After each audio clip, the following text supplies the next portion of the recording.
Okay guys, we all live in the southeast, meaning that every crawl space in the southeast has some form of microbial growth, cobwebs, snake skins, mice, spiders, and moisture. What we're doing with the encapsulation is we're creating that gas watertight seal, separating Mother Earth from the home, which means no more moisture in the house, no more foul odors, no pests, no snakes, no mold, no anything. Now, having said that, being in the southeast, our homes are meant to breathe. Up north, they wrap the homes like with saran wrap to make sure that they're winterized. Down in the south, if our homes don't breathe, it will condensate profusely indoors.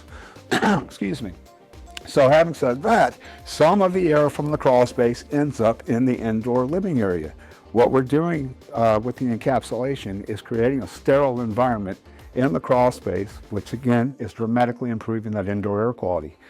This system that we have here, this home was recently built. If you do happen to have insulation in your floor system, we take that out right away.